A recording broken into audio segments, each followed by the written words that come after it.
सफाए हो रही है, उसका असर। भूपेश बघेल तो है ही अपनी ताकत के साथ, नंद कुमार साय के जाने से भारतीय जनता पार्टी की दिक्कतें कितनी बढ़ गई हैं। राजेश जी।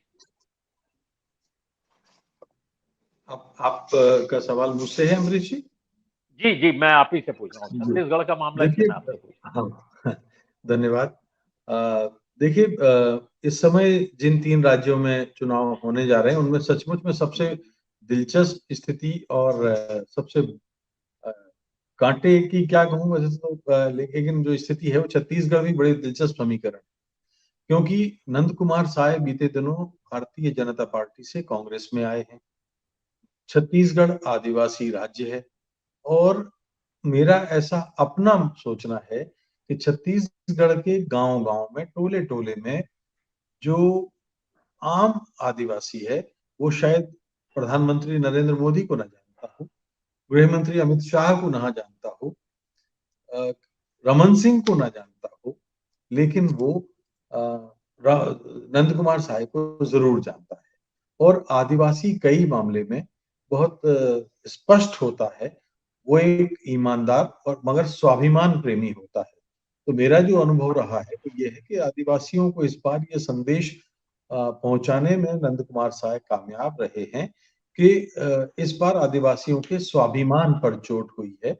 और वो जो चोट हुई है क्योंकि उनको कई फैसले ऐसे हुए हैं केंद्र सरकार के बीच में, जिनसे आदिवासियों को बार-बार या तो बेदखल होना पड़ा है, या उन्हें वनोपज के अधिकार से वंचित होना पड़ा है, या उनके सम्मान पर को आहत किया गया है।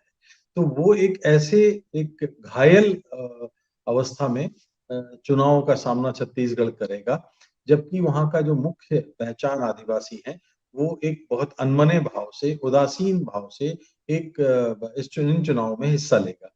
नंद कुमार साय का जाना भारतीय जनता पार्टी के लिए बहुत बहुत ही बड़ा और झटका है। और मैं कह सकता हूँ कि जो मुद्दे छत्तीसगढ़ के उभरे हैं, उन मुद्दों में ये 2-3 बातें बड़ी साफ हैं। एक तो ये कि वो आदिवासी समुदाय भारतीय जनता पार्टी के नजरिए से कि आदिवासी समुदाय का भरोसा नहीं जीत पा रही है।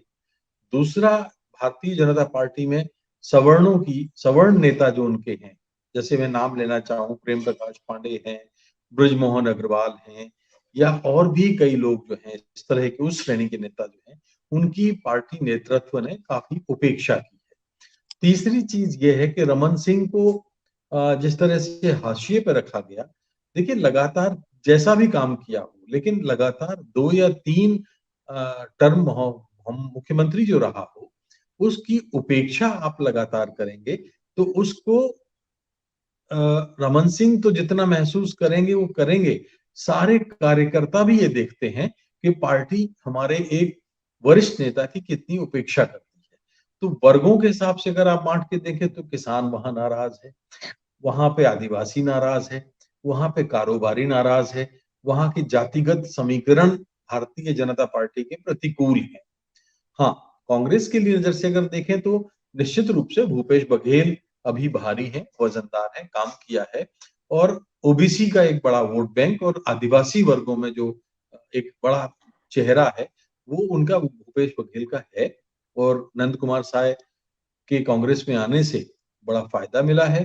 तो एक तरफ तो भारतीय जनता पार्टी झटके में है, और कांग्रेस उस वक्त यहाँ मैं कह सकता हूँ कि फायदे में है। थोड़ा बहुत नुकसान था, तो वो जो सिंहदेव को उप टीएस मुख्यमंत्री सिंहदेव बनाए जी, जाने, टीएस जी सिंहदेव वाला। जी, सिंहदेव को बनाए जाने से काफी हद तक जो आंतरिक द्वंद की स्थिति बनती थी, वो अब संतुलित हो गई। जी।